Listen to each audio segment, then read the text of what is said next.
نحاول نطلع معنا. بنحب النبي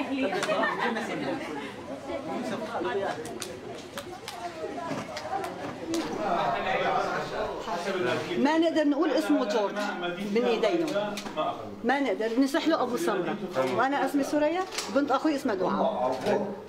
يعني هدول الشباب اللي حوالينا كلها مثل اخوتنا، كلهم غطوا علينا نحن مسيحيين، ما حدا غريب يعرف نحن مسيحيين لانه بيقصونا. بشر بيعملوا على السريع. لا هون ما في.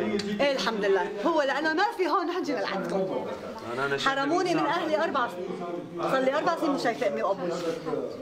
الحمد لله. شو حسيت حالك ما طلعتي وشلون؟ غامرت، قلت بدي اجي لعندكم لو بدي اتكلف حياتي. يجي الطيران يخطف الشعب. نحن ولدنا كل هالمجموعه اليوم ولدت من جديد نحن. هلا شلون شفتينا رفقاتنا البنات هن يقاتلوا بنات وقاتلوا؟ الله يحميهم، والله لو عمري اصغر من هيك لانتسب معكم انا، لو عمري اصغر من هيك بس ما خرج. بس كمان في الي مثل ما بقولوا شغلاتي، كان كل مصاب كنت انا اداويه. يعني طلعنا باعجوبه، الحمد لله الله كتب لنا عمر، وقولوا ما فضلكم وتستقبلونا نحن ميتين.